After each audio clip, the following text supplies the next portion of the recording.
الحمد لله وكفى والصلاة والسلام على سيد الرسل وخاتم الأنبياء وعلى آله الأتقياء وأصحابه ذوي الاجتباء وأتباعه وعلينا معهم أجمعين إلى يوم الجزاء. نشهد أن لا إله إلا الله وحده لا شريك له ونشهد أن سيدنا وسندنا وحبيبنا وشفيعنا ومأوانا وملجأنا ومولانا محمدا صلى الله تعالى عليه وعلى آله وصحبه وبارك وسلم عبده ورسوله. أما بعد فقد قال الله تعالى في الكلام المجيد والفرقان الحميد: يتلو عليهم آياته ويزكيهم ويعلمهم الكتاب والحكمة وإن كانوا من قبل لفي ضلال مبين. وعن النبي صلى الله تعالى عليه وآله وصحبه وبارك وسلم أنه قال: أن تعبد الله كأنك تراه فإن لم تكن تراه فإنه يراك. صدق الله العظيم وبلغنا رسوله النبي الكريم ونحن على ذلك لمن الشاهدين والشاكرين والحمد لله رب العالمين.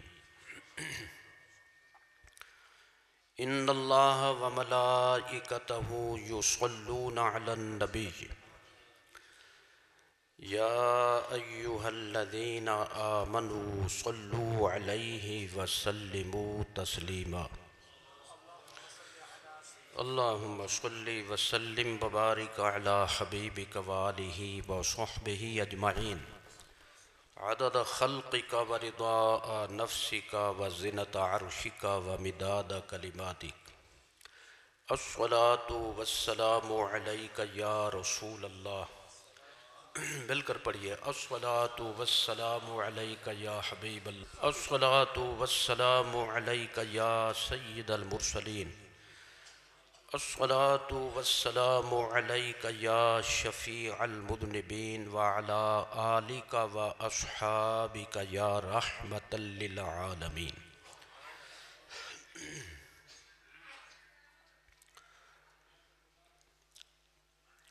صدر جلسہ، مہمانان گرامی،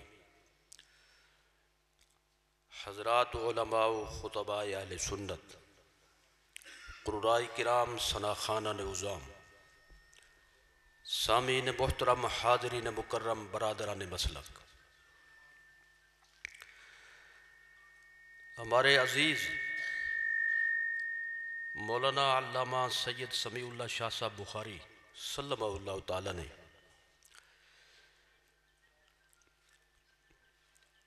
اپنے نسب شریف کے بر صغیر میں مورث اعلیٰ، جو بر صغیر میں موجود تمام سادات بخاریہ کے جد امجد ہیں،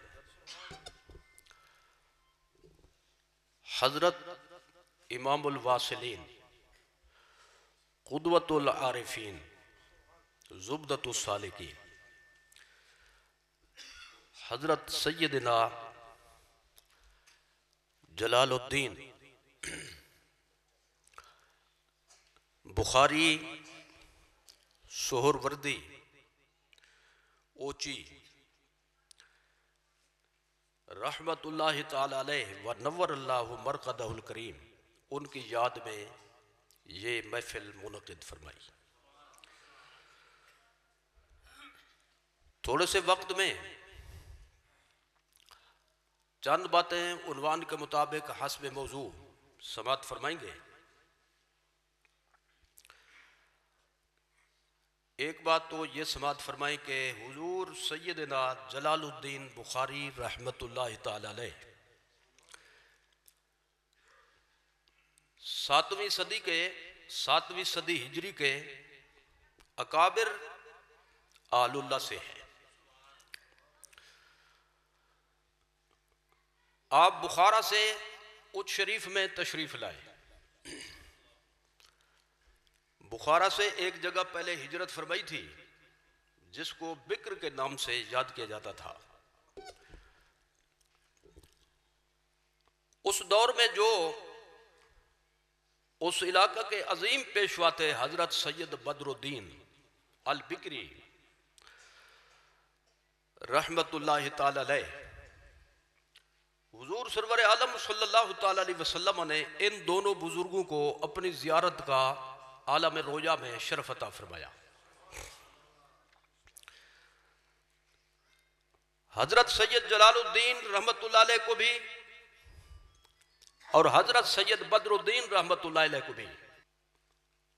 حضرت سید جلال الدین بخاری رحمت اللہ علیہ کو حضور نے یہ فرمایا کہ آپ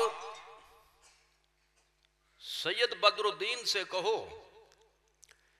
کہ وہ اپنے گھر میں اپنی شہزادی سے آپ کی نسبت قائم کریں، اور ادھر حضرت سید بدر الدین کو حکم فرمایا کہ تم جلال الدین کو اپنا داماد بناؤ۔ سلسلہ تزویج قائم ہو گیا۔ حاسدین، معاندین اور ماکرین ہر زمانے میں ہوتے ہیں، تو آپ نے حاسدین کے حسد اور معاندین کے اناد کے پس منظر میں اس علاقے کو بھی چھوڑا، یعنی بخارا سے بکر تشریف لے گئے اور پھر بکر سے آپ یہاں پہ تشریف لائے جس کو ہم کہیں گے بر صغیر میں تشریف لائے، اور اس وقت کے متحدہ ہندوستان میں تشریف لائے۔ اور موجودہ صورت میں اگر ہم یہ کہیں تو یہ کہیں گے کہ بخارا کا بھی اس وقت نام پرانا بخارا تھا، اب اس کا پورا نام ہے نیا نام ازبکستان، جہاں حضرت امام بخاری رحمت اللہ علیہ صحیح بخاری کے مصنف اور مؤلف کا مزار ہے۔ یہ اس علاقے کے ہیں، اس کا نام نیا نام ہے ازبکستان۔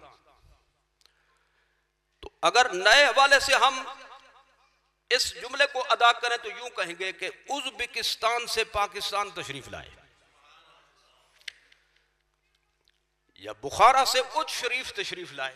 اچ شریف پاکستان کا حصہ ہے، تو نیا ترجمہ ہوگا ازبکستان سے پاکستان میں آپ تشریف لائے۔ آپ کا سلسلہ عالیہ جو طریقت والا سلسلہ عالیہ ہے وہ ہے سہروردی، بنیادی طور پر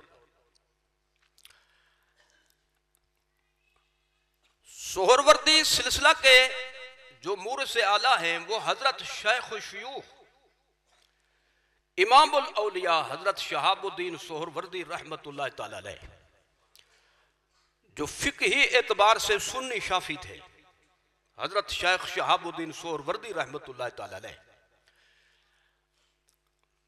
ان کے خلیفہ ہے، یعنی خلفاء میں سے ایک عظیم خلیفہ جن کا ذکر اس وقت ضروری ہے، حضور شیخ الاسلام بہاؤالدین زکریا ملتانی، جن کو کہتے غوث بہاو الحق نور اللہ مرقدہ الکریم۔ یہ حضور بابا فرید الدین گنج شکر کے خالہ زاد بھائی ہیں، یہ دونوں آپس میں خالہ زاد بھائی ہیں، ہم عصر ہیں، ہم زماں ہیں۔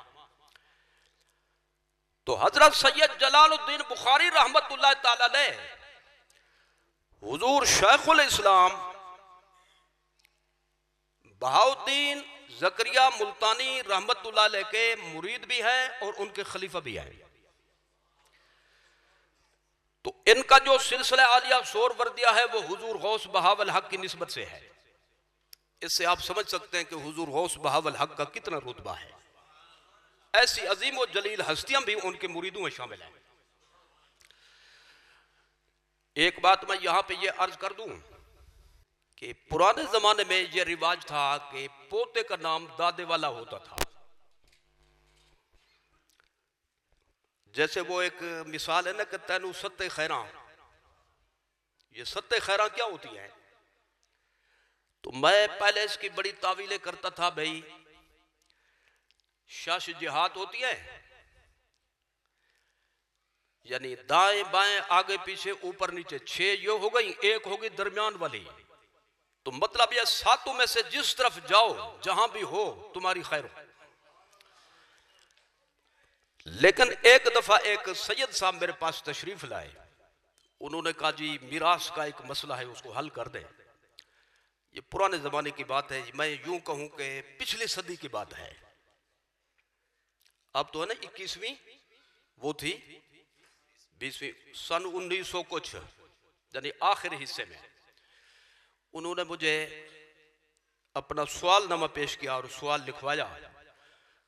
خیر شاہ صاحب فوت ہوئے. جی خیر شاہ صاحب، خیر ہے بولتے نہیں ہو جی. خیر شاہ صاحب فوت ہوئے، انہوں نے فلاں فلاں وارث چھوڑے. تو پھر ان کی اولاد لکھوائی. اولاد کے بعد پھر یہ کہا کہ پھر وہ جو فتح شاہ صاحب تھے ان کا بیٹا تھا خیر شاہ صاحب، وہ بھی فوت ہو گیا. یعنی پوتا جو تھا وہ بھی خیر شاہ، اور پھر پڑ پوتا بھی خیر شاہ، سکڑ پوتا بھی خیر شاہ. اس طرح سے 7 پشتیں اس نے لکھوائیں. میرے پاس اس مسئلے کی نقل موجود ہے. میں نے گنا تو وہ 7 خیر شاہ بنتے تھے. تو میں نے کہا ست خیرہ یہ تو نہیں ہے. اس نے کہا یہی ہے. تو مطلب ہے جو کہتا ہے تینو ست خیرہ، تو مقصد ہوتا ہے 7 سیدوں کا تمہیں 7 نصیب ہو، اور جن کا نام حسن اتفاق خیر ہے، اور چاہیے بھی تمہیں خیر. تو خیر یہ ایسے ہوتا تھا کہ بھئی پوتے کا نام جو ہوتا تھا وہ ہوتا تھا دادے کے نام پہ. تو حضرت سید جلال الدین اوچی بخاری سہروردی رحمت اللہ تعالی علیہ جن کا تذکرہ ہم کر رہے ہیں، ان کے پوتے بھی اسی نام سے ہیں. ان کا نام بھی حضرت سید جلال الدین. لیکن فرق کرنے کے لیے جو دادا جان ہیں ان کو کہتے ہیں سرخ. کیا کہتے ہیں؟ حضرت سید جلال الدین سرخ بخاری. سرخ ان کو کیوں کہتے ہیں اس تفصیل میں نہیں جانا چاہتا کیونکہ ٹائم لگ جائے گا مزید. لباس کی وجہ سے بھی بندہ سرخ لباس پہنے تو سرخی کو دیکھ کر بندہ کے کہہ دیا جاتا ہے یہ جی سرخ لگ رہا ہے بندہ، کیونکہ سرخ جھلکی اس پر پڑتی ہے.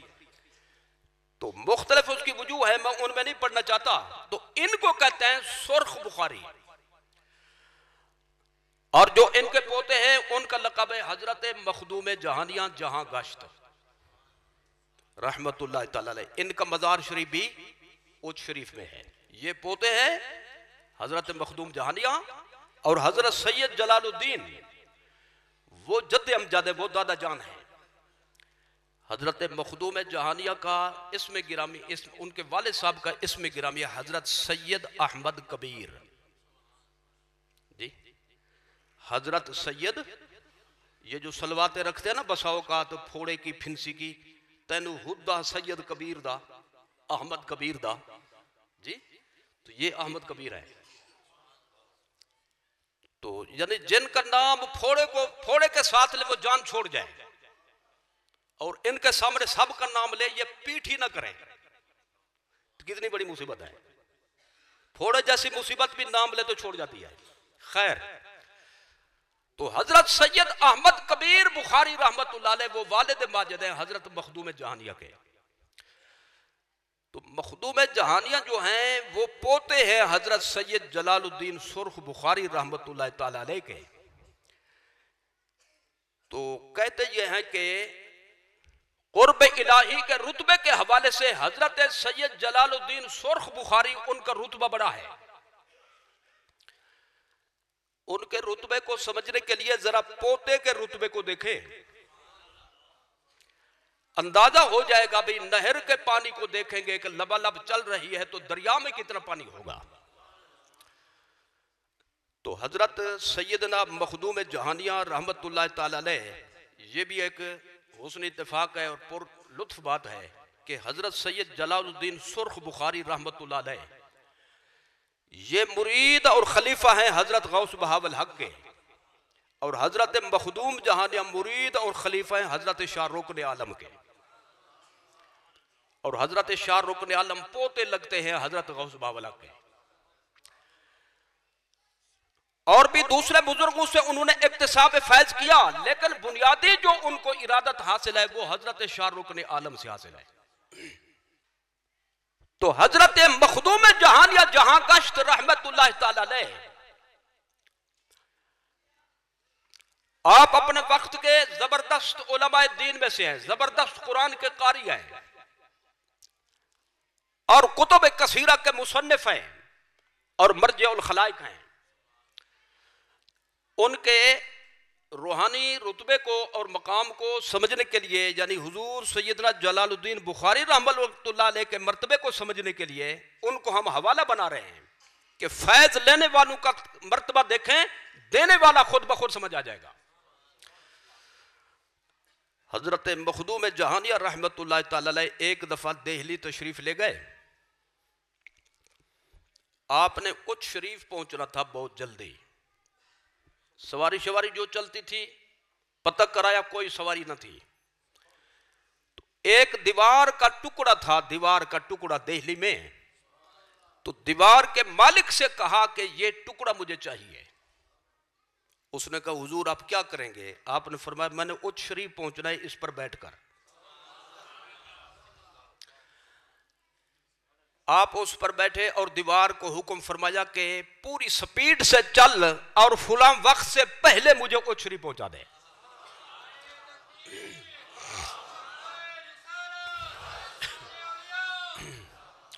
یہ پچھلے جو چپ ہے نا, یہ سوچ رہے ہیں کہ دیوار کیسے چل سکتی ہے, نہ اس کے پہیے, نہ کوئی انجن, نہ کوئی ڈیزل, نہ پٹرول.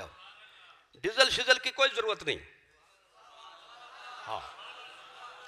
ہاں تو یہ ولی کی کرامت تھی. کرامت کے لیے نہ ڈیزل کی ضرورت ہے, نہ اس کے لیے انجن کی ضرورت ہے, نہ پہیے کی ضرورت ہے, نہ کسی پٹرول کی ضرورت ہے, نہ کسی فیول کی ضرورت ہے. وہ چلی وہاں سے اچ شریف اس نے پہنچایا. کافی عرصے تک وہ دیوار یہاں پہ موجود رہی. ہم نے اس کی جگہ تو دیکھی تھی کیونکہ ہم بھی حضرت سید جلال الدین بخاری رحمت اللہ علیہ کے اچ شریف میں پڑوسی ہیں. ہمارا گھر ادھر بھی ہے اچ شریف میں. تو اب اچ بخاری اچ گیلانی, یعنی یہ شہر جو ہے دو حصوں میں تقسیم ہے. تو آپ کا جو علاقہ ہے اس کو کہتے ہیں اچ بخاری. تو وہ دیوار کافی عرصہ موجود رہی, محفوظ رہی, لیکن چونکہ کچی تھی اس کو کوئی بار دینے کا یا عمارت بنانے کا اہتمام نہیں کیا گیا. وہ آہستہ آہستہ, میں یہ نہیں کہوں گا مٹ گئی, میں کہوں گا شہید ہو گئی. کیونکہ سنی مذہب میں ادب پہلا فرض ہے, پہلی شرط ہے. وہ دیوار شہید ہو گئی. تو اب اگر کوئی یہ کہے بھی دیوار کیسے چلی, تو میں صرف ان کی تسلی کے لیے اتنا اشارہ کر دیتا ہوں, کیا پتھر حضرت موسیٰ علیہ السلام کے کپڑے لے کر بھاگا تھا یا نہیں؟ ہے صحیح بخاری میں یا نہیں؟ ہے صحیح مسلم میں یا نہیں؟ اللہ کے حکم سے پتھر حضرت موسیٰ علیہ السلام کے کپڑے لے کر بھاگ گیا. کوئی مسئلہ تھا, اس کی وضاحت کرانی تھی جی, تو پتھر بھاگا. اگر پتھر بھاگ سکتا ہے تو دیوار بھی بھاگ سکتی ہے. ایسا کام براہ راست ہو تو خدا کی قدرت ہوتا ہے. نبی کے ہاتھ پر تو نبی کا معجزہ ہوتا ہے, ولی کے ہاتھ پر تو ولی کی کرامت ہوتی ہے. خدا کی قدرت برحق ہے, نبی کا معجزہ برحق ہے, ولی کی کرامت برحق ہے, اور اہل سنت کا عقیدہ برحق ہے. تو اگر پتھر بھاگ سکتا ہے تو دیوار بھی بھاگ سکتی ہے. یہ قرآن و سنت میں یہ بات موجود ہے, اس کو نظیریں ملتی ہیں. خیر ایک بات تو آپ یہ دیکھیں, وہ جن کے اشارے پہ دیواریں چلیں یہ فیض لینے والا ہے جی, تو جس چشمے سے ان کو فیض ملا ان کا کتنا رتبہ ہوگا. ایک بات مزید ساتھ ملائیں, حضرت سیدنا مخدوم جہانیہ جہاں گشت, ان کو جہاں گشت اس لیے کہتے ہیں کہ انہوں نے پورے جہان کی سیر فرمائی, شمال سے جنوب تک, مشرق سے مغرب تک.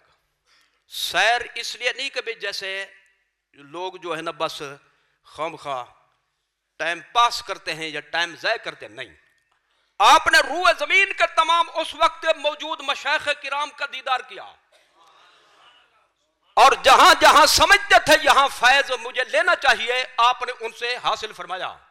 تو ان کے ان مشائخ کو جمع کیا گیا تو ان کی تعداد بنتی ہے 3000.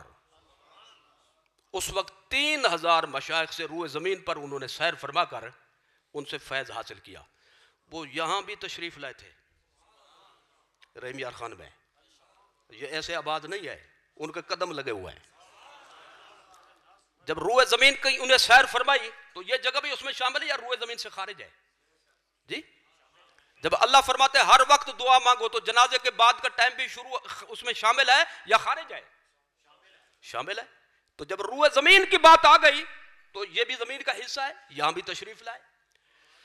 تو سیر کرتے کرتے ایک جگہ آپ کا واقعہ ہے کہ سردی کا موسم تھا, جیسے اب دسمبر ہے جی, سردی اب شروع ہو رہی ہے, یعنی نظام قدرت بدل گیا ہے کہ بھی پہلے نومبر دسمبر میں سردی ہوتی تھی, اب جنوری سے شروع ہوتی ہے جی. اس میں صرف آنکھیں دکھائے گی دسمبر میں, جو بنائے گا آ جائے گا جنوری میں, فکر نہ کریں. لوگ کہتے ہیں سردی نہیں آ رہی, انشاءاللہ آ جائے گی. کراچی والے کہتے تھے ہمارے پاس سردی نہیں آتی, اب سردی ادھر پہنچ گیا, کہتے ہیں یار ہم بڑے تنگ ہیں, کیا ہے بھی سردی آ گئی ہے. ان الانسان لکفور, اللہ خیر فرمائے.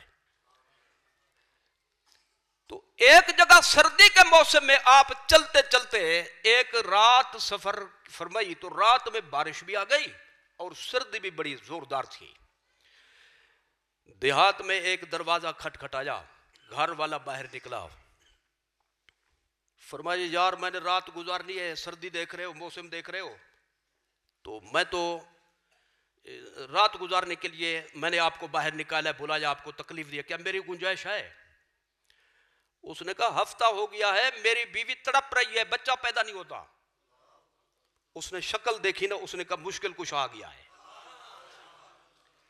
تو میرا مسئلہ حل کرو, پھر اندر رہو, پھر آ جاؤ, میں آپ کو رہائش دیتا ہوں. حضرت مخدوم جہانیہ نے ایک پرچی لکھی چھوٹی سی جی, آج وہ تحصیل ولادت کے لیے تعویذ ہے جی. جس خاتون کو یہ مسئلہ ہوتا ہو, بچے مشکل سے پیدا ہوتے ہوں, وہ حضرت مخدوم جہانیہ کا وہ جملہ لکھیں اور طریقہ مخصوصہ سے استعمال کریں. راز تو آؤٹ نہیں کروں گا, جس کو ضرورت ہوگی وہ لے لے گا. اور تعویذ دینا تھوڑا آیا ہوں میں, یہاں پہ تعویذ بھی بتا دوں آپ کو. یہ تقریر جتنا حصہ میں اتنا بیان کروں گا. آپ نے پرچی پہ لکھا مرا جائے دے, فارسی زبان تھی آپ کی, مرا جائے دے, خرے مرا جائے دے, زنے دہکاں زاید نہ زاید جی. اے اللہ مجھے بھی رہنے کی جگہ دے دے اور میرے سواری کے جانور کو بھی جگہ دے دے, یہ تیری مخلوق ہے جی, تجھ کو میری بنسبت زیادہ ان پہ رحم ہے, تو جان ان کا کام جانے جی. عورت بچے کو جنم دے یا نہ دے, جنم دینا آسانی پیدا کرنا تیرا کام ہے, میرا کام تو صرف پرچی لکھنا ہے. وہ پرچی جب عورت کو دکھائی گئی فوراً بچہ پیدا ہو گیا. آگے سمجھ میں میرے خیال میں یہ جو نہیں بول رہا نا, یہ تعویذوں کے قائل نہیں ہیں, ان کو دلائل دینے پڑیں گے, سمجھانا پڑے گا ان کو. تعویذ کام کرتا ہے, تعویذ کام کرتا ہے, لیکن وہ صرف لفظ نہیں ہوتے بلکہ لکھنے والے کا تصرف ہوتا ہے. کیا ہوتا ہے وہ, ورنہ ایک کاغذ سے بندے کیوں ڈرتے ہیں جی. کاغذ کی کاپیاں گھر میں رکھی ہوں, ان کو لپیٹ کر گلے میں باندھو, کسی کو کوئی فکر نہیں. لیکن بزرگ ایک چپٹا لکھ دے چھوٹا سا تو بڑا خوف ہوتا ہے. تویز نکلا نا گھر سے پڑھانے جاتے کانپ رہے ہوتے ہیں, تویز نکلتے سی سارے گھر پتہ نہیں سر کیا برسی ہوں ایسے کانپ رہے ہوتے ہیں. تو تعویذ بذات خود یعنی ٹکڑا نہیں ہوتا بلکہ اس کے پیچھے کیا ہوتا ہے, تصرف ہوتا ہے. امام اہل سنت مجدد دین ملت اعلی حضرت مولانا شاہ احمد رضا خان فاضل بریلوی رحمت اللہ تعالی علیہ, آپ کے پاس ایک بندہ آیا, وہ پان بیچنے کا کام کرتا تھا. پان کہنے لگا حضور میری دکان نہیں چلتی, یہ تو مہربانی فرمائیں. آپ نے ایک سطر لکھی لپیٹ کر دے دیا, فرمایا اس کو دکان پہ کہیں پہ رکھ دو, چل پڑے گی انشاءاللہ. دکان کیا چلی, اس کو 10-10 20-20 نوکر کھڑے کرنے پڑے. لینے لگ گئیں, صبح سے لے کر شام تک لوگ پان خریدتے, اسی دکان سے خریدتے. آس پاس کی دکانیں باندھ پڑ گئیں, وہ بڑے پریشان, بھئی اس کو کیا ہو گیا ہے.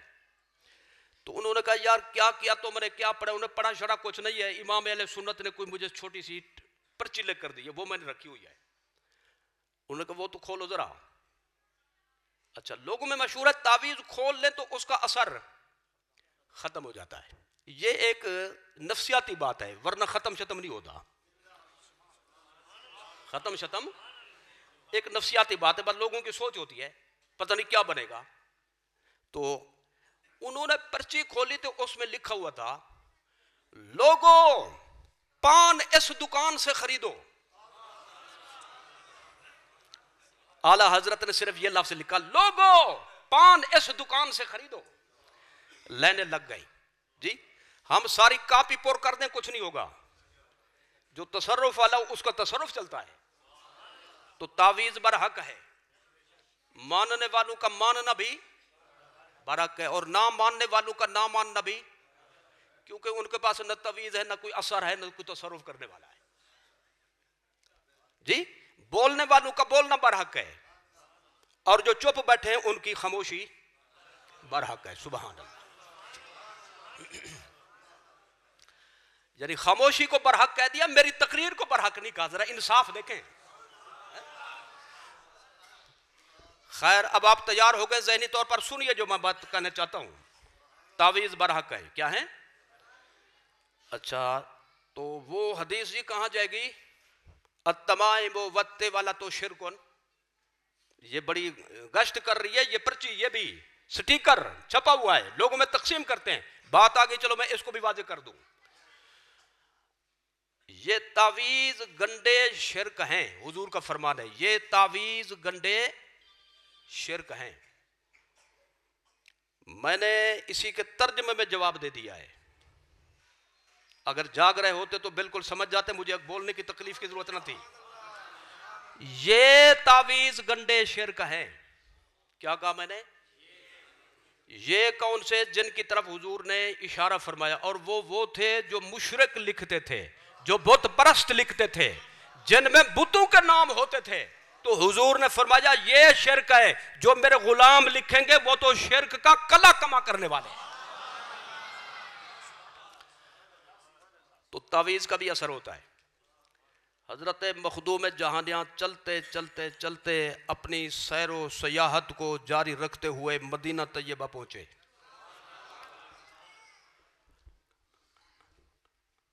وہاں کے لوگوں نے آپ سے ملاقات کے بعد, آپ کا حلیہ مبارکہ دیکھنے کے بعد جب متاثر ہوئے تو تعارف پوچھا. تو انہوں نے تعارف کرایا کہ حضور کے خاندان کا ایک فرد ہوں, اچا میں رہتا ہوں. کہاں پہ؟ یہ اچ شریف کا پہلا نام ہے اچا, بولو. پھر الف کٹ گیا جی, کثرت استعمال کی وجہ سے وہ بن گیا اوچ. کیا بن گیا؟ اوچ. پھر اولیاء کرام کا مرکز بن گیا, پھر بن گیا شریف. کیا بن گیا؟ کہتے عجیب بات ہے, اورس شریف, اوچ شریف, ملتان شریف, لاہور شریف, بغداد شریف, اجمیر شریف, لنگر شریف. جی تو کہتے ہیں پتہ نہیں شریف یہ اتنا کہاں سے آ گیا. میں نے کہا جماعت بھی شریف, اس لیے جہاں دیکھو گے شریف ہی شریف ملے گا. تو لوگوں نے جب دیکھا حلیہ مبارکہ سے متاثر تعارف پوچھا تو آپ نے فرمایا خاندان رسول کا ایک فرد ہوں، اچا میں رہتا ہوں، یا میں زیارت کے لیے حاضری کے لیے حاضر ہوں۔ انہوں نے کہا ہمیں یقین نہیں آتا، یقین تب آئے گا جب ہمارے مطابق ہماری تسلی کرائیں گے۔ آپ کے ملفوظات شریفہ کی کتاب میں یہ بات لکھی ہوئے درج ہے کہ آپ نے فرمایا جو تسلی چاہو کراتا ہوں۔ انہوں نے بڑا عظیم ایک بہت بڑا مطالبہ رکھ دیا، کہنے لگے حضور کے معاجہ شریف میں چلیں، جالی مبارک کے سامنے ہم سب جمع ہو کر آپ کے ساتھ ہوں گے، آپ حضور کے معاجہ شریف میں، سرکار کے معاجہ شریف میں جالی مبارک کے سامنے کھڑے ہو کر حضور کو سلام کرو، اگر سرکار نے بلند آواز سے تمہارے سلام کا جواب دے دیا تو ہم مان لیں گے آل رسول ہو، ورنہ ہماری تسلی ایسے نہیں ہوگی۔ اصل میں ان کو یقین تھا، سارا یقین تھا کہ یہ ہو جائے گا، وہ یہ نظارہ کرنا چاہتے تھے، بندہ آ گیا ہے تو فائدہ اٹھاؤ، یہ حضور کی آواز مبارک سننا چاہتے تھے، یہ یعنی یہ جو شرف تھا یہ حاصل کرنا چاہتے تھے، یقین ان کو تھا، شک نہیں تھا ان کو۔ حضرت مخدوم جہانیہ سرکار کے معاجہ شریف میں کھڑے ہو کر کہتے ہیں السلام علیکہ یا جدی، السلام علیکہ یا جدی، میرے جد امجد میرا آپ کو سلام ہو۔ روضہ مقدسہ کے اندر سے، مزار مبارک سے، قبر مطہر سے سرکار نے جواب ارشاد فرمایا، با آواز بلند جواب دیا، جس کو جو سامع نے سنا، حضور نے جواب دیا وعلیک السلام یا ولدی، وعلیک السلام یا ولدی، میرا پوترا میرا بھی تے کو سلام ہوئے۔ سرائکی بولنے والے بہت بیٹھے، میں نے کہا چلو یہ ترجمہ تو سرائکی میں ہو جائے جی۔ تو سرکار نے روضہ مقدسہ کے اندر سے جواب دیا۔ جو بات کرنا چاہتا ہوں مزید جو اہم بات ہے وہ آگے ہے، اس پر ذرا توجہ فرمائیں۔ انہوں نے آپ کو کچھ تحفے تحائف دیے، اہل مدینہ نے حضرت مخدوم جہانیہ کو کچھ تحفے دیے، خصوصی تحفے۔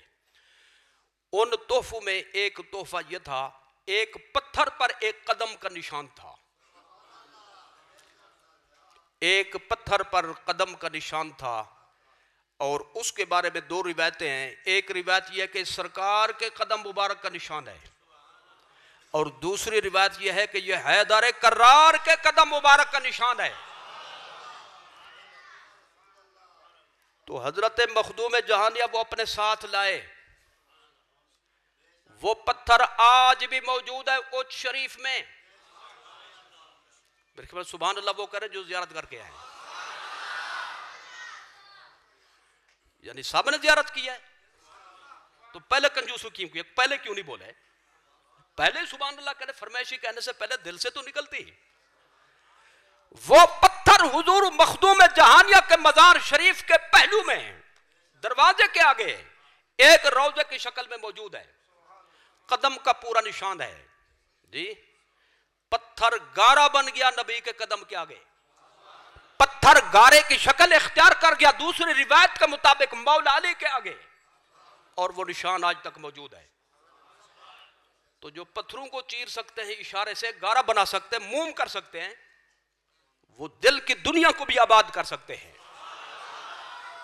تو خیر وہ پتھر موجود ہے، آپ اس کی زیارت جس نے نہیں کی ضرور کریں جی۔ مقام ابراہیم تو قرآن شریف میں موجود ہے علیہ السلام کہ ابراہیم علیہ السلام خلیل اللہ علیہ السلام کے قدموں کا نشان ہے پتھر پر، وہ ملے گا کعبے میں جی۔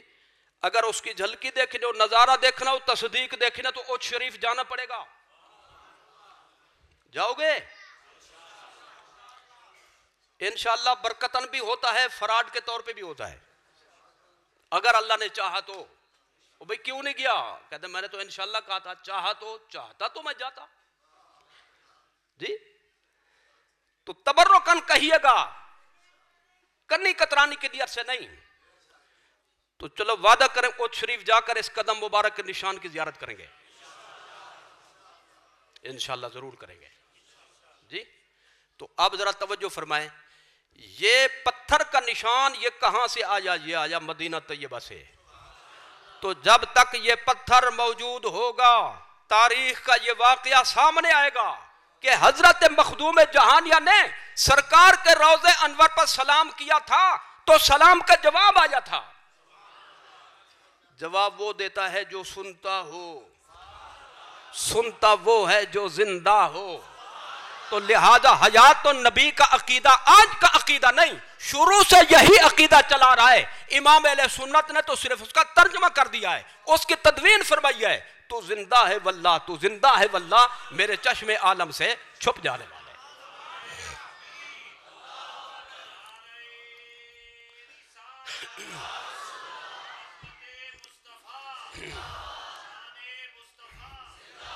اچھا ایک بات میں اور کہنا چاہتا ہوں اس کے ساتھ آپ کی اجازت سے۔ یہ کچھ لوگوں کو آج کل نا حضور غوث اعظم کے بارے میں ذرا تھوڑی سی دل میں کجی پیدا ہو گئی ہے جی، تھوڑا سا ٹیڑھا پن پیدا ہو گیا ہے، اور وہ تھوڑا نہیں بلکہ بہت زیادہ ہے۔ ایک بندہ تو کہنے لگا کہ جب غوث اعظم کی تعریف کرتے ہو تو ہمارا دل جلتا ہے۔ میں نے کہا تو ہے ہی جلنے والا، آگے سمجھ میں؟ تو میں اس مسئلے کو حل کرنا چاہتا ہوں حضرت مخدوم جہانیہ جہاں گشت کے خاندان کے حوالے سے، ان بزرگوں کے حوالے سے جن کا عرس چل رہا ہے جی۔ تو ویسے اس کو سمجھنے کے لیے ایک جملہ ہی کافی ہے، اگر اس سے ہٹ کر کہیں تو ایک جملہ ہی کافی ہے کہ یہ جو تبدیلیاں ہیں یہ بعد کی چیز ہیں۔ ان تبدیلیوں اور تغیرات سے پہلے حضور غوث اعظم کے بعد کے جتنے اولیاء کرام ہیں، ہم زماں ہوں یا آپ کے زمانے کے بعد ہوں، وہ سب کے سب حضور غوث اعظم سے اپنی نیاز مندی کو بہت بڑی سعادت سمجھتے ہیں۔ چشتی ہوں تو وہ بھی، سہر وردی ہوں تو وہ بھی، نقش بندی ہوں تو وہ بھی، قادریوں نے تو ویسے بھی سمجھ نہیں آئے، یعنی سب اس متفق ہے، کسی کا اس میں اختلاف نہیں ہے۔ حضرت شاہ سلیمان توسوی رحمت اللہ تعالی علیہ، توسہ شریف میں آپ کا مزار شریف ہے جی، کتنے بڑے بزرگ ہیں۔ اس کو سمجھنا ہو تو یوں سمجھے کہ وہ پیر ہیں سیال شریف والوں کے، اور سیال شریف والے پیر ہیں حضور پیر مہر علی شاہ صاحب کے، یہ دادا پیر ہیں حضرت قطب گولڑا کے، حضرت پیر مہر علی شاہ صاحب کے، شاہ سلیمان توسوی۔ تو آپ گھر سے باہر تشریف لائے تو مریدوں اور خلیفوں میں ایک بحث چھڑی ہوئی تھی، تو آپ نے ذرا تھوڑا سا اوٹ میں کھڑے ہو کر وہ بحث سنی، بحث تو سن لی، لیکن جب قریب تشریف لا اس محفل میں تو چاہتے تھے میں ان کی زبان سے سنوں۔ تو ویسے آپ کی زبان پشتو ہے، پشتو کے بعد آپ جو ہیں وہ سرائکی بولتے تھے، سرائکی علاقے میں جب تشریف لائے، ویسے پٹھان ہے اس لیے ان کو کہتے ہیں پیر پٹھان جی، ہمارا پیر بھی پٹھان، ہمارا امام بھی پٹھان، آگے سمجھ میں؟ امام احمد رضا خان علیہ الرحمت والرضوان، بولو نہ بولو اللہ مہربان۔ حضرت پیر پٹھان تشریف لائے تو آپ نے یہ بات جو بحث تھی وہ سنی، اور محفل میں آ کر فرمایا وہ کیا بٹھا دیا ہوئے وہ کیا مسئلہ؟ ایک مرید بولا جی میرے اس پیر بھائی نے یہ کہا ہے کہ حضور غوث اعظم کا جو فرمان ہے کہ میرا یہ قدم ہر ولی کی گردن پر ہے، قدم حاضی علی رقبت کل ولی اللہ، تو کیا یہ قدم ہمارے مرشد کی گردن پہ بھی ہوگا؟ یعنی پیر پٹھان کی گردن پہ، حضرت شاہ سلیمان کی گردن پہ۔ تو یہ میرا دوسرا پیر بھائی بولا ہے نہیں جی نہیں، ہمارے پیر کی شان بڑی ہے، کسی کی کیا جرت ہے کہ ہمارے پیر کی گردن پہ قدم رکھے خام خواہ اپنے آپ کو بڑا ظاہر کرے، نہیں ہو سکتا، بالکل نہیں ہو سکتا۔ اس نے سوال کیا اور اس نے یہ جواب دیا ہے۔ تو حضرت شاہ سلیمان توسوی پیر پٹھان نے اس موقع پہ جو جملہ ارشاد فرمایا نا، فرمایا والتا اے بھڑوے میں کو ولی نہ منے دے تھے، سمجھ آ گئی؟ یہ جملہ سمجھ آ جائے میں نے جو کہا ہے، پھر چپ کیوں ہیں آپ؟ ہاں؟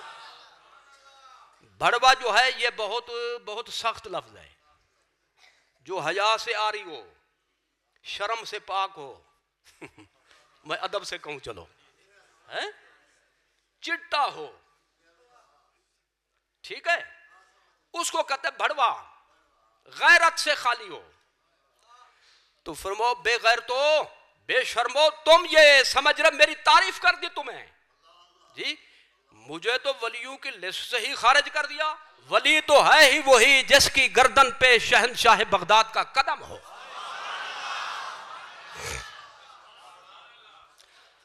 یہ ہیں چشتیوں کے پیر۔ کیا جی؟ چشتیوں کے پیر۔ باقی ہو گئے نقش بندی سلسلہ۔ جی نقش بندی سلسلے کے حوالے سے 100 سال پہلے حضور غوث اعظم نے پیش گوئی فرمائی تھی کہ بخارا سے، وہ بھی بخارا کے تھے حضرت شاہ نقش بند، ان کا نام حضرت سید بہاؤالدین، وہ بھی سادات کرام سے ہیں، سید بہاؤالدین بخاری المعروف شاہ نقش بند۔ حضور غوث اعظم نے پیشگوئی فرمائی تھی اللہ کا ایک مرد کامل پیدا ہوگا، تو ان کا حصہ ہمارے پاس بھی ہے، ان کا حصہ۔ تو 100 سال کے بعد کم و بیش حضرت شاہ نقش بند کا جب دور آیا تو ان کو یہ روایت پہنچی، تو سونے سے پہلے حضور غوث اعظم سے مدد مانگ کر سوئے۔ حضور غوث اعظم کا تذکرہ کرتے کرتے سو گئے، اسی خواب کے اندر غوث اعظم نے جو حصہ دینا تھا عطا فرما دیا۔ چشتی بھی غلام، نقش بندی بھی غلام۔ ہندوستان میں نقش بندی سلسلہ کے سب سے بڑے پیشوا یعنی اپنے دور کے بعد حضرت مجدد الفسانی ہیں۔ وہ اپنی کتاب مبدأ ماد میں لکھتے ہیں، میرے پاس موجود ہے، فرماتے میں نے جب روحانی سیر کی ایک مقام ایسا آیا حیرت طاری ہو گئی، راستہ نہیں نظر آتا تھا، ادھر جاؤں یا ادھر جاؤں یا کدھر جاؤں۔ تو فرماتے ہیں حضور غوث اعظم تشریف لائے، انہوں نے فرمایا شیخ احمد ادھر جاؤ، تو ان کی رہنمائی سے میں نے، ان کی مہربانی سے میں نے ترقی کی۔ تو نقش بندی بھی غلام ہے، آگے سمجھ میں، چشتی بھی غلام ہے۔ حضور غوث اعظم نے جب یہ اعلان فرمایا تھا میرا یہ قدم ہر ولی کی گردن پہ ہے، حضرت خواجہ اجمیری معین الدین چشتی رحمت اللہ تعالی علیہ، چشتیوں کے تاجدار، آپ ایک پہاڑ کی غار میں عبادت میں مصروف تھے، ولایت کے کانوں سے انہوں نے حضور غوث اعظم کا یہ فرمان اور خطاب سنا، سر جھکا دیا، فرمایا بل علی عینی و راسی، آپ کا قدم کسی کی گردن پر ہوگا، میرے تے آنکھوں پر بھی ہے، میرے سر پر بھی آپ کا قدم ہے۔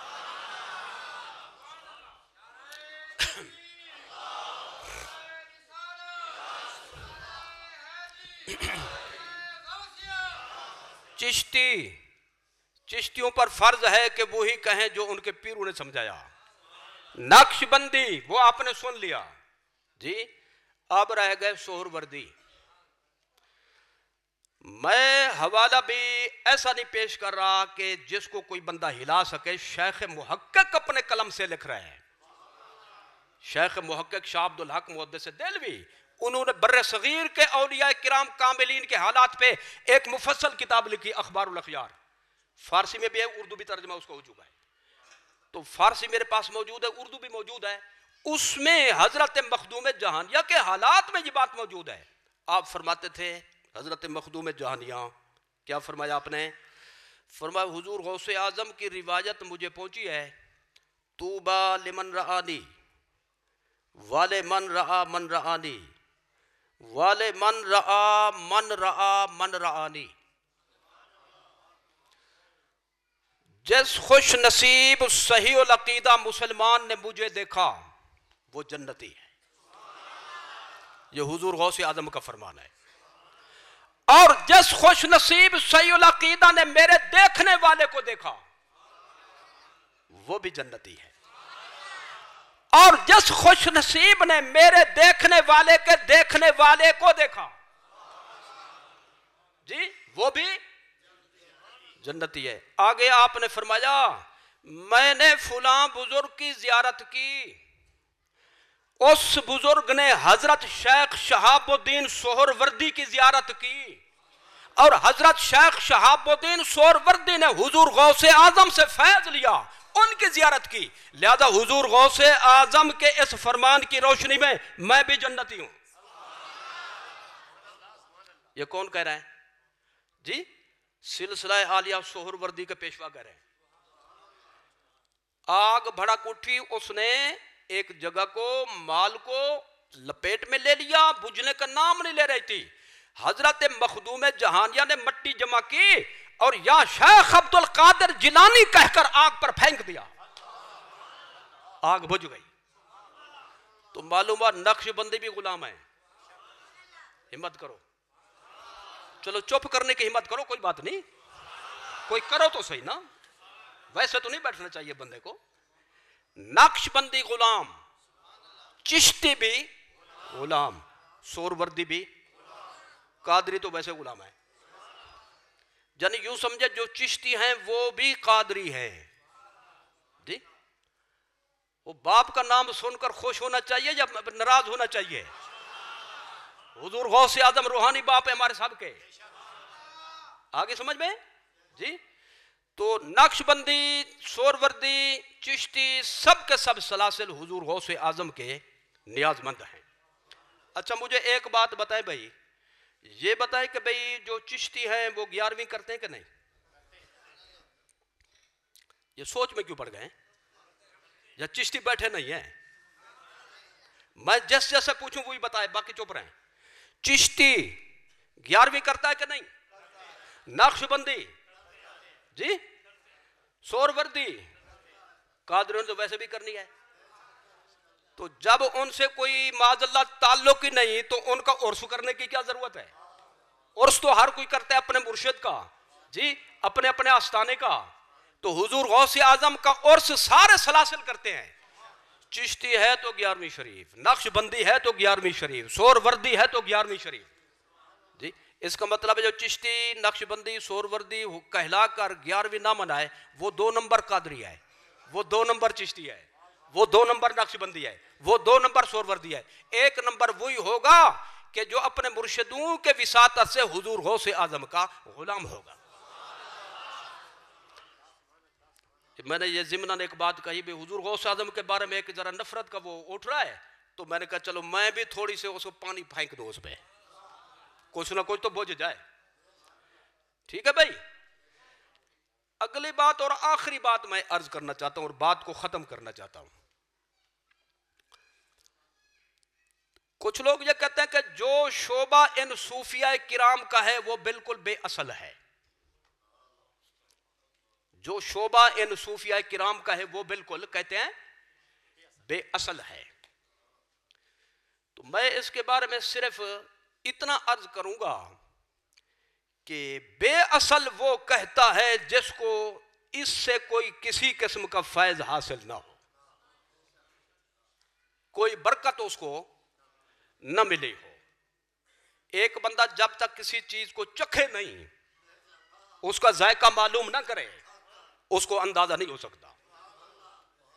تو ایسے ہی سمجھ لے چونکہ ان کو تعلق نہیں ہے اور اس طرف کبھی آنے کا ان کو موقع نہیں ملا، اس لیے کہتے ہیں ہم جو خالی ہیں بس سب کے سب خالی ہیں۔ میں یوں نہیں کہتا ہم جو بے اصل ہیں سب بے اصل ہیں، میں یہ نہیں کہتا، یہ سخت لفظ بن جائے گا، اگر موقع ہو تو میں ضرور کہتا، لیکن اب نہیں کہوں گا۔ سمجھ میں آ گئی؟ تو یہ بے اصل نہیں بلکہ اس کی بنیاد حضور کی ذات ہے۔ کیا ہے جی؟ حضور کی ذات ہے صلی اللہ تعالی علیہ وسلم۔ میں قرآن سے دکھانا چاہتا ہوں، حضور کے فرمان سے دکھانا چاہتا ہوں۔ ایک مولانا نے ایک رسالہ لکھا تھا لاہور سے، مولانا نہیں مولانا، نا اور ہوتا ہے، نا اور ہوتا ہے۔ خیر میں اس گرامر میں نہیں پڑھنا چاہتا، وہ رسالہ بھی میرے پاس موجود ہے، وہ ہمارے مسلک کا نہیں لکھنے والا۔ اس نے کہا تصوف تو ایک نشہ ہے جو اس میں اس کا جو عادی بن جائے وہ تو بالکل بیکار ہو جاتا ہے، بس پڑھا رہتا ہے رات دن، نہ اس کو جہاد سے تعلق ہے، نہ اس کو امت کے امور سے کوئی تعلق ہے، بس وہ تو بے حس پڑا ہوا ہے. یہ تو ایک نشہ ہے جو آدمی کو بیکار کر دیتا ہے. اور میں کہتا ہوں قرآن و سنت کی روشنی میں تصوف اور طریقت بیکار کرنے والا نشہ نہیں، عرش تک پرواز دینے والا نشہ ہے. بیکار کر دینے والی یہ چیز نہیں، بلکہ یہ آب حیات ہے، جس کو ایک قطرہ مل جائے وہ ہمیشہ کے لیے زندہ ہو جاتا ہے. مختصر اس کی تفصیل میں ایک جملے میں عرض کرنا چاہتا ہوں. بھائی ایک ہوتا ہے قانون، ایک ہوتا ہے قانون پر عمل. ایک ہوتا ہے قانون، ایک ہوتا ہے قانون پر عمل. قانون بن گیا کہ اس چوک سے جب تک یہ بتی جل رہی ہے، سرخ بتی، اس لائن والے آگے نہ جائیں. چوک میں ہوتا کہ نہیں ہوتا؟ ریڈ بتی جب تک جل رہی ہے تو یہ سڑک کو کراس نہ کریں. تو اب کچھ بھلے معنی سے ایسے ہوتے ہیں جن کو جانے کی بڑی جلدی ہوتی ہے اور وہ پہنچ بھی بہت جلدی جاتے ہیں. آگے سمجھ میں؟ تو اب قانون تو بن گیا، اس پر پابند کرنے کے لیے بھی ایک اور محکمہ ہے. قانون بنانے والا اور ہوتا ہے اور قانون پہ چلانے والا اور ہوتا ہے. میں مختصر لفظ میں یوں عرض کرنا چاہتا ہوں، شریعت قانون ہے، شریعت قانون ہے، طریقت اور تصوف اس پر چلنے کا نام ہے. تو جو چلانے والوں ہوں انہی کو صوفیاء کہتے ہیں، جو چلانے والا محکمہ ہو انہی کو اولیاء کرام کہتے ہیں. اور یہ ہماری جماعت میں کہو الحمدللہ. جی شریعت قانون ہے، طریقت تصوف اس پر جی صحیح معنی میں چلنے کا نام ہے. صحیح معنی میں پابندی کے ساتھ، دل کی گہرائیوں کے ساتھ، مصیبت اور وزن سمجھ کر نہیں بلکہ سعادت سمجھ کر چلنے کا نام ہے. تو یہ جو شریعت کو لے اور اس پر چلنا نہ لے تو مردہ تو وہ ہے، بیکار بے حس تو وہ ہے. جی تو جس نے شریعت بھی لی اور اس پر چل کر بھی دکھایا اور امت مسلمہ کو اس پر کاربند بھی کر دیا، وہ بے حس و بیکار نہیں، بے حس و بیکار تم ہو. جی وہ تو کارآمد بنانے والے ہیں، بیکاروں کو کارآمد بنانے والے ہیں. ایک میں اس کو ذرا تھوڑا سا آسان کرنا چاہتا ہوں. بندے کو بھوک لگی ہو تو کیا کرے گا؟ بولو. کھانا کھائے گا، یہ جو چپ ہیں یہ پانی پئیں گے. نہیں بولیں گے تو تبصرہ میں نے بھی تو کرنا ہے نا کوئی نہ کوئی. اب بھوک لگی تو کیا کرو گے؟ اب کھانے ہوتے ہیں دو قسم کے. ایک ہوتا ہے جس کو کھانے کو جی نہیں چاہتا، کھائیں تو متلی کی کیفیت پیدا ہو جاتی ہے، یعنی خراب پکا ہوا. لیکن بھوک سے بندہ مرا ہوا ہو تو وہ اس کو بھی مر رہا ہو بھوک سے تو وہ اس کو بھی جان بچانے کے لیے، اور جان بچانے کے لیے تو بڑی بڑی چیزیں پھر جائز ہو جاتی ہیں. جی آپ کو معلوم ہوگا یہ مسئلہ. تو وہ ہوگا پیٹ بھرنے کے لیے، کمر سیدھی رکھنے کے لیے، جو کچھ ملے گا بندہ اس کو کھائے گا. پیٹ تو بھرا لیکن کھانے کا مزہ نہیں آیا. ایک ہوتا ہے مزیدار کھانا کھانا، پیٹ بھی بھر جائے اور کھاتے ہوئے مزہ بھی آئے. بھائی ایک ہے نماز پڑھنا، روزہ رکھ لینا، صبح سے شام تک کھانے پینے سے پرہیز کرنا اور منافی روزہ امور سے اجتناب کرنا. ایک ہے صرف حج پڑھ لینا، چکر لگانا کعبہ کے اور ڈیرا ڈال دینا عرفات میں اور وہاں سے گھوم کر آ جانا. ایک ہے مزے سے کرنا، نماز پڑھیں تو لذت محسوس اور روحانی، روزہ رکھیں تو لذت محسوس اور روحانی، اور حج کریں تو لذت محسوس اور روحانی.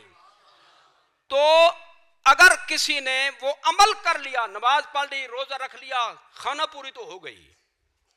لیکن مزے سے کھانا جس طرح کھانا اور ہوتا ہے، مزے سے نماز پڑھنا بھی اور ہوتا ہے. جی نماز روزہ فرض ہے، یہ کرو وہ کرو، یوں کرو یوں نہ کرو. طریقہ یہ ہے، یہ سکھائیں گے وہ جو ظاہری شریعت کو جانتے ہیں. اب اس میں مزہ کیسے آئے یہ سکھائے گا غوث اعظم، یہ سکھائے گا غریب نواز، یہ سکھائے گا شہاب الدین سہروردی، یہ سکھائے گا شاہ نقشبند. جی تو لہذا یہ شریعت مطہرہ سے ہٹ کر شعبہ نہیں بلکہ شریعت مطہرہ کی روح ہے. روح چونکہ اس کے خلاف بڑا فتنہ ہے لہذا میں ایک جملے کی اجازت لیتا ہوں، بات کو ختم کرتا ہوں۔ قرآن میں یہ موجود ہے، حضور کے 4 مشن ہیں۔ یتلو علیہم آیاتہ، قرآن کے الفاظ پڑھانا، تلاوت یوں کرو جی، ادائیگی یوں کرو، تلفظ اس طرح سے ہو، طریقے ادا یوں ہو، جلدی پڑھو تو یوں پڑھو، حاضر سے پڑھو تو یوں پڑھو، درمیانی سپیڈ ہو تدویر ہو تو یوں پڑھو، اور بالکل سلو سپیڈ سے پڑھو ترتیل کے ساتھ تو یوں پڑھو۔ یہ حضور کا منصب ہے، در حقیقت حضور کا منصب ہے جو قرآن میں موجود ہے۔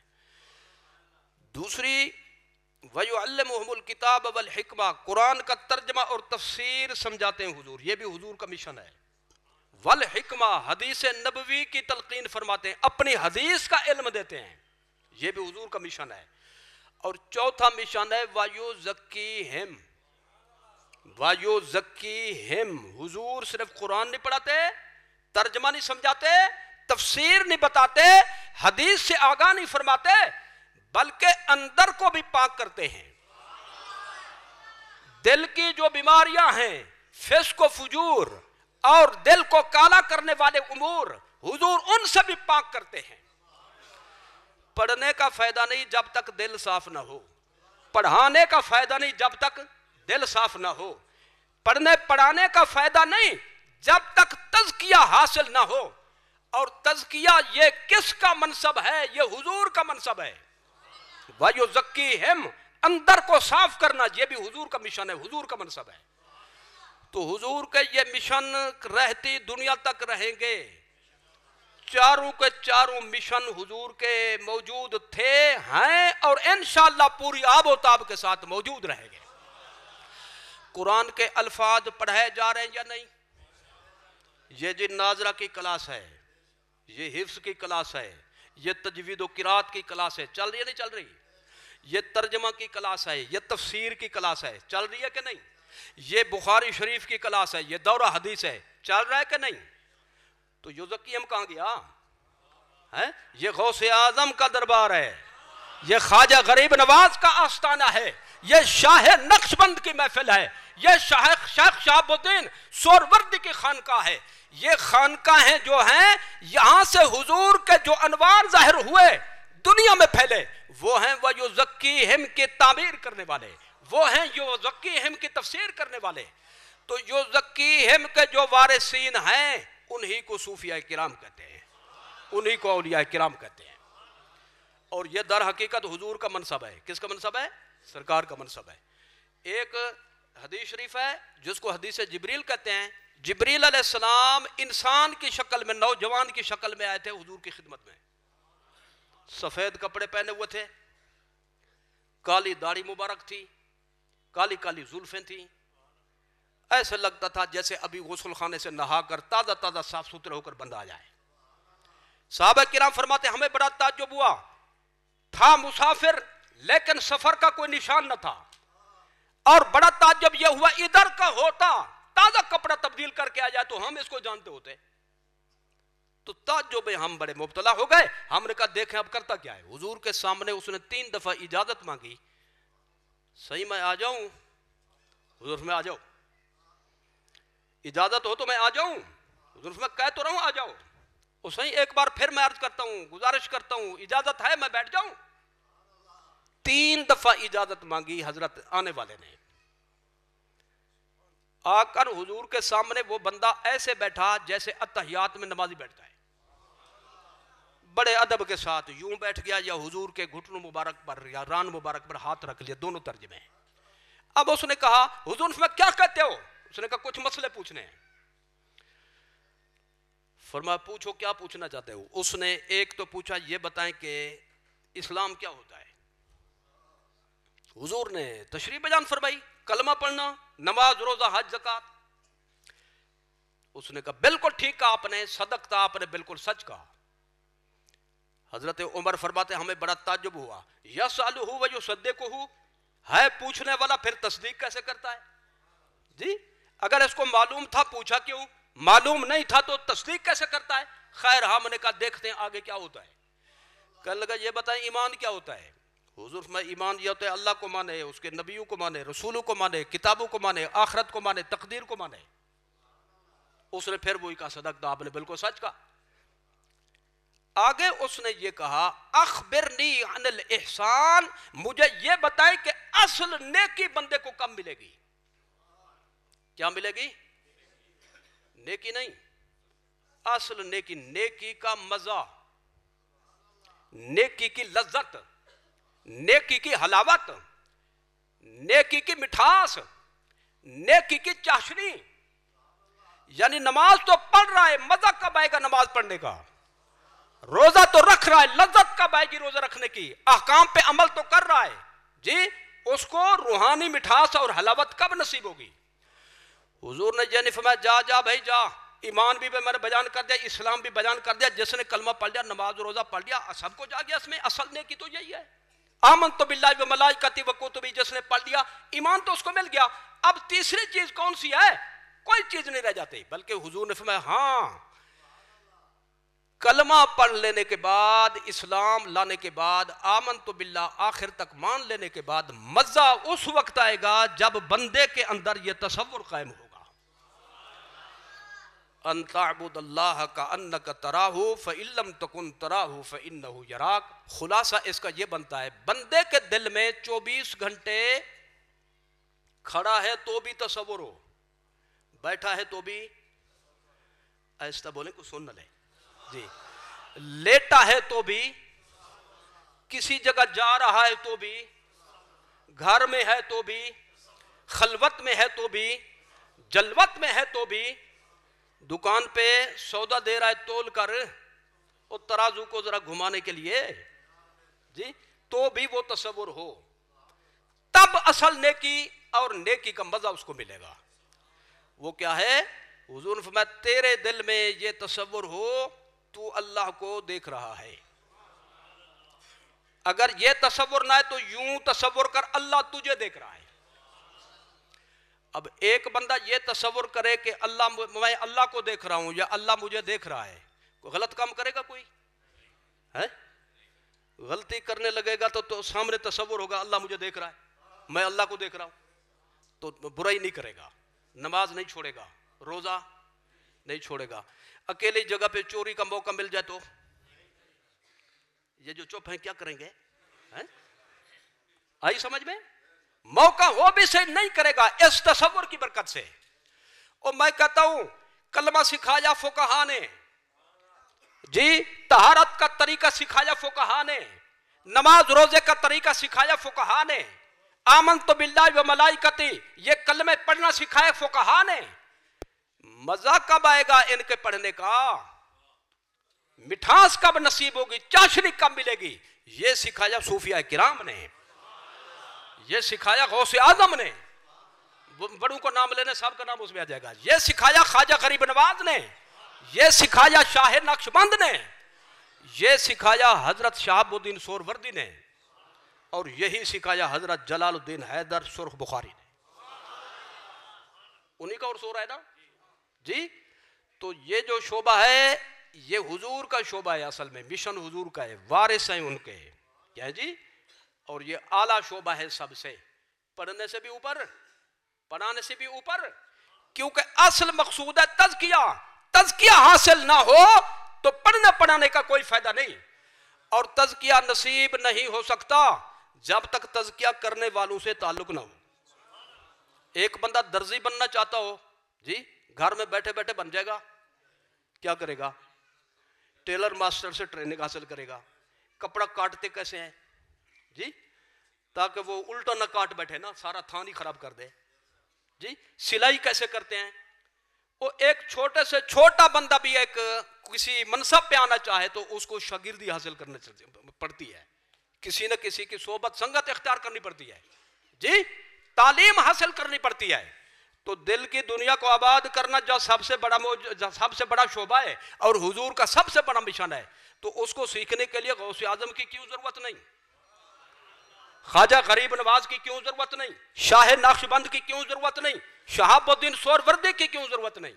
تو معلوم ہے شریعت کے بغیر بھی گزارا نہیں، تصرف اور طریقت کے بغیر بھی چارہ نہیں۔ ٹھیک ہے، لہذا صوفی بھی بننا پڑے گا. ہے شوق بننے کا؟ صوفی صاحب بولو ذرا، ہمت کرو. صوفی بننا بھی ضروری ہے. صوفی کا مطلب ہوتا ہے صاف، اندر کا صاف، کھوٹ سے پاک. جی یہی وجہ ہے کہ بس میں عورتیں آ جائیں، سیٹ نہ مل رہی ہو تو کنڈکٹر جو ہے وہ صوفی صاحب کے پاس آتا ہے، صوفی صاحب کھڑے ہو جاؤ. کیونکہ اس کو پتہ ہے صوفی ہی ہمدردی کرے گا. جی آپ تو جوان ہیں، آپ تو کھڑے ہو سکتے ہیں. جی تو خواتین ہیں، مائیں بہنیں ہیں، تو ان کی عزت ہمارے ذمہ بنتی ہے. مہربانی کریں جگہ، وہ بھی جگہ دے دیتا ہے. پینٹ پتلون والے کے پاس کیوں نہیں گیا؟ اس کو پتہ ہے کہ لگائے گا ادھر سے، کہ لگائے گا ادھر سے. یہ کرایہ کس کے لیے آتا؟ وہ کرایہ کو رو رہا ہوگا اور صوفی دیکھ رہا ہوگا رسول اللہ کے اخلاق کو، صوفیاء کرام کے کردار کو. تو صوفی بننا بھی ضروری ہے. جی کیونکہ صوفی ہوتے کھرا، اور جو صوفی نہیں وہ ہے کھوٹا. اب بتائیں کھوٹا اچھا ہوتا ہے یا کھرا اچھا ہوتا ہے؟ یہ جو چپ ہے مجھے شک پڑ گئی ہے ان پہ. ہمت کرو، کھرا بننا چاہیے کھوٹا؟ تو کھرا بننے کے لیے ان اولیاء کرام کے دامن سے وابستہ ہونا ضروری ہے. کلمہ پڑھنے کے بعد، اسلام لانے کے بعد صحبت سنگت بھی ضروری ہے. یا ایھا الذین آمنو، قرآن سے دکھا دیتا ہوں، ایمان والو. ایمان میں جی آمنت باللہ سارا آ گیا. اتقوا اللہ، اللہ سے ڈرو. کلمہ بھی پڑھنا آ گیا، نماز بھی اس میں آ گئی، روزہ بھی آ گیا، حج بھی، زکوٰۃ بھی، سارے امور آ گئے. آگے کیا فرمایا؟ وَكُونُوا مَعَ الصَّادِقِينَ. اگر چاہتے ہو تمہارا ایمان نکھرا رہے، اگر چاہتے ہو تمہاری نیکی محفوظ رہے، تو سچوں کے ساتھ مل کر رہو. اسی کو کہتے ہیں اہل صدق و صفا. اہل صدق و صفا، اور جو اہل صدق و صفا ہوں انہیں کہتے ہیں صوفیاء. آگے سمجھ میں؟ میرے حضرت نے ایک بڑی، حضور غزالی زمان نے ایک بڑا قیمتی جملہ ارشاد فرمایا کہ یہ چاروں سلسلے لوگ کہتے ہیں کیوں ہیں یہ مختلف کیوں ہیں؟ فرمایا اصل روشنی ہے حضور کی. ایک مثال عطا فرمائی آپ نے، فرمایا بجلی کی ایک ہی روشنی ہے. کیا؟ بجلی کی ایک ہی روشنی. لیکن لڑیوں کو دیکھ لو، ادھر ہے پیلی، پھر ہے سرخ، پھر ہے سبز، پھر ہے نیلی، پھر ہے سفید. اندر تو ایک ہی ہے، اندر تو ایک. جیسا شیشہ لگتا گیا رنگ وہی ظاہر ہوتا گیا. فرمایا چشتی شیشہ لگا تو رنگ اور ظاہر ہوا، قادری شیشہ لگا تو رنگ اور ظاہر ہوا، نقش بندی سور وردی شیشہ آگے ہوا تو رنگ اور ظاہر ہوا. مرکز سے رنگ ایک ہی ہے جو ہر رنگ کے اندر تقسیم ہو رہا ہے. کہو الحمدللہ کہ اللہ تعالیٰ نے ہمیں اس جماعت میں پیدا فرمایا جس جماعت میں اس کے یہ محبوب و مقرب بندے ہیں. جی تقریر بیکار نہیں ہونی چاہیے. جی دہی کو بلوئیں مکھن نہ نکالیں، محنت ضائع ہو گئی. مکھن نکالوں، مکھن ہے. زبدہ پیش کرنا چاہتا ہوں، میرے جو بھائی پڑھے لکھے ہیں وہ ان باتوں کو دلائل سے سمجھ سکتے ہیں. جو ان پڑھ قسم کے لوگ ہیں میں ان کے لیے خصوصیت کے ساتھ کے تحفہ پیش کرنا چاہتا ہوں. پچھلے کہتے ہیں تحفہ شوفہ نہ دے، ہمیں لنگر کھلائیں. جی وہ لنگر بھی تحفہ وہ بھی مل جائے گا. لیکن جو میں دینا چاہتا ہوں وہ تو لو، دے دوں یا باہر نکل جائے گا. آج کے افراتفری کے دور میں ہر شخص اپنی طرف کھینچتا ہے. ادھر آ جنت یہاں ملے گی. دوسرا کہتا ہے ادھر آ جنت یہاں ملے گی. تیسرا کہتا ہے بھی ادھر آؤ. چوتھا کہتا ہے ادھر آؤ. ہر شخص اپنی طرف کھینچتا ہے. تو اب ایک ان پڑھ قسم کا اور تھوڑا کم پڑھا لکھا بندہ پریشان ہو جاتا میں ادھر جاؤں یا ادھر جاؤں. اللہ تعالیٰ نے ہر مسلمان کے لیے ایک آسان دلیل رکھ دیا قیامت تک کے لیے. جی نبوت کا دروازہ بند، نبوت کا سلسلہ مکمل. اب کوئی نیا نبی نہیں آئے گا، آ بھی نہیں سکتا. جی لیکن ولایت کا دروازہ قیامت تک کھلا ہے. ولی آئے تھے، آ رہے ہیں اور قیامت تک آتے رہیں گے. صرف میں یہ پوچھنا چاہتا ہوں جتنے ولی آئے، آ رہے ہیں، آئیں گے، وہ کس جماعت میں ہیں؟ اللہ کے گھر میں بیٹھ کر بخل سے کام نہ لیں، سخاوت سے کام لیں. جتنے ولی تھے اولیاء کاملین وہ کس جماعت میں تھے؟ جن سے ولی بنتے ہیں، جن کی مہر لگے تو ولی ولی شمار ہوتا ہے، وہ کس جماعت میں ہے؟ تو جس جماعت میں خدا کے سارے ولی ہوں وہ جھوٹی نہیں ہو سکتی، تے جیڑی جماعت دیکھن جو گئی نہ ملے، آگے سمجھ میں، وہ سچے نہیں ہو سکتی۔ تو یہ سب سے بڑی دلیل ہے اہل سنت و جماعت کے سچے ہونے کی۔ تو لہذا کوئی مسئلہ تنگ کرے تو مسئلہ نہیں ہے، نو پرابلم، معافی مشکلہ۔ یہ دیکھو غوث اعظم کس جماعت میں ہے، خواجہ غریب نواز کے ہیں، شاہ نقشبند کس جماعت میں ہے، سہروردی سلسلہ کس جماعت میں ہے۔ تو جہاں وہ نظر آئیں وہی اللہ کی جماعت ہے، وہی رسول اللہ کی جماعت ہے، اور وہی اہل سنت و جماعت ہے۔ پوری ہو گئی یہ بات۔ ٹانگوں سے معذور بندہ امامت کر سکتا ہے یا نہیں، نماز تراویح پڑھا سکتا ہے نہیں؟ رمضان شریف قریب ہے نا تو اس لیے فکر پڑ گئی ہے۔ تو اس حوالے سے زیادہ یہ ہوگا کہ وہ بیٹھ کر پڑھائے گا۔ کیا ہوگا؟ بیٹھ کر پڑھائے گا۔ معذور کی مثال ہے زخمی بندہ۔ کیا جی؟ زخمی بندہ۔ اس حوالے سے ہمارے آقا مولا صلی اللہ علیہ وسلم کا اسوہ حسنہ موجود ہے، صحیح بخاری شریف صحیح مسلم شریف میں متفق علیہ طریق سے یہ بات موجود ہے۔ ایک مرتبہ سرکار گھوڑے سے نیچے تشریف لائے، میں یہ نہیں کہہ رہا گر گئے، ٹھیک ہے، ادب ضروری ہے۔ نیچے تشریف لائے، اس کا کیا معنی ہے؟ حضور نیچے تشریف لائے، زخمی ہو گئے، کیا ہو گئے؟ تو آپ صلی اللہ تعالی وسلم نے بیٹھ کر نماز پڑھائی،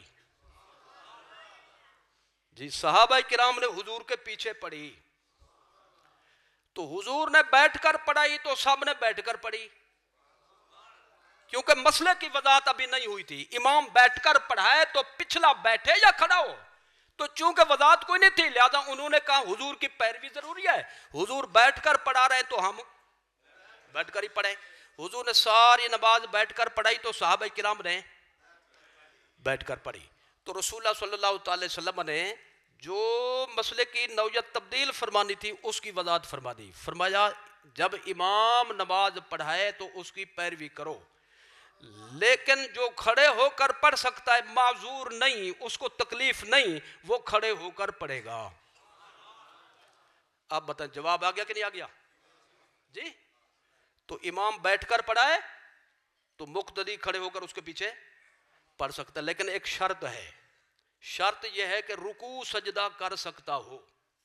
بولو، رکوع سجدہ، اگر وہ رکوع یوں نہیں کر سکتا، سجدے میں نہیں جا سکتا، تو پھر وہ نہیں پڑھا سکتا۔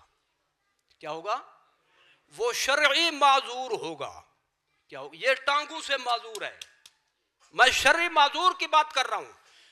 ایسا معذور، ایسا بیمار کہ جو رکوع سجدہ نہیں کر سکتا، سجدہ بھی نہیں کر سکتا، اس کے پیچھے نماز جائز نہیں ہے۔ تو جو ٹانگوں سے معذور ہے وہ بیٹھ کر رکوع کر سکتا ہے اور صحیح معنی میں سجدہ کر سکتا ہے، تو اس کی نظیر خود اسوہ رسول کے اندر موجود ہے۔ حضور نے اس طریقے سے نماز پڑھا کر حضور نے ہمیں یہ مسئلہ خود سمجھا دیا۔ سوال کرنے والے نے کہا ہے کہ ایک مولانا نے کہا ہے کہ آپ نماز پڑھا سکتے ہو اور میں لکھ کر بھی دے سکتا ہوں، میں بھی لکھ کر دے سکتا ہوں، چوڑیاں ہم نے بھی نہیں پہنی ہوئی جی ایسا ہی مسئلہ ہے، تو میں کون سا جا رہا ہوں جی؟ یعنی مسئلہ ایسا ہی ہے۔ تو جس نے کہا میں لکھ کر دے سکتا ہوں، مقصد ہے کبھی شک نہ کرو اس پہ، تو میں بھی کہتا ہوں شک نہ کرو۔ تو اس نے تو اپنی طرف سے سادہ بات کہی، میں نے تو بخاری بھی پیش کر دی، میں نے تو مسلم بھی پیش کر دی، سرکار کا عمل مبارک بھی پیش کر دیا۔ اللہ تعالی ہمیں اپنے محبوبوں کے دامن سے ہمیشہ وابستہ رکھے، ان کے فیوز و برکات سے ہمیں ہمیشہ بہرہ ور فرمائے۔ ایک وعدہ کر کے جائیں کہ بھئی جس جماعت میں خدا کے سب ولی ہیں اسی جماعت میں رہو گے۔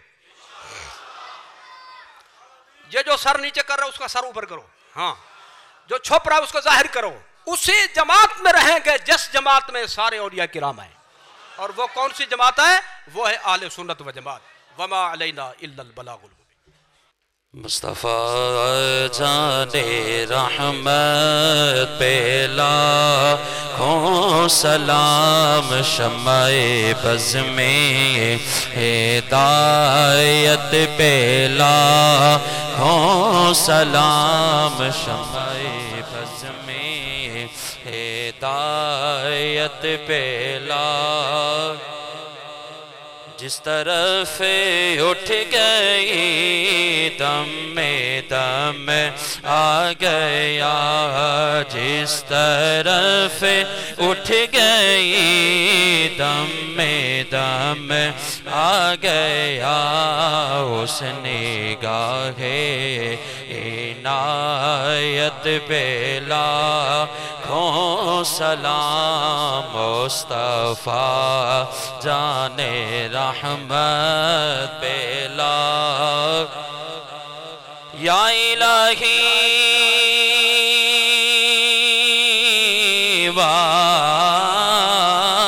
واسطہ آل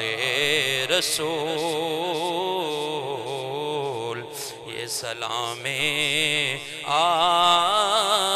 عاجزانہ ہو قبول الصلاة والسلام علیکہ یا سیدی یا رسول اللہ سلم علیکہ سخیرت حسنۃ وقنا عذاب النار ربنا اغفر لي ولوالدي وللمؤمنين يوم يقوم الحساب اللهم افتح لنا فإنك خير الفاتحين اللهم اغفر لنا فإنك خير الغافرين اللهم اغفر لنا وارحمنا وأنت خير الراحمين ربنا ولا تحملنا ما لا طاقة لنا به واعف عنا واغفر لنا وارحمنا انت مولانا فانصرنا على القوم الكافرين یا اللہ اپنے کرم سے اپنے فضل سے اپنے رسول کریم صلی اللہ علیہ وسلم کے توسل و تصدق سے یا اللہ اس ادارے پر اپنی رحمتوں اور برکتوں کا نزول فرما شاہ صاحب نے اس محفل کا انعقاد کیا یا اللہ شاہ صاحب کے مال جس کو اولاد میں رحمتیں برکتیں اور وسعت عطا کر یا اللہ بزرگوں کا فیضان ہمیشہ ہمارے لیے جاری و ساری فرما اور یا اللہ ہمیں ان سے نفع حاصل کرنے کی توفیق عطا فرما صلی اللہ علیہ حبیب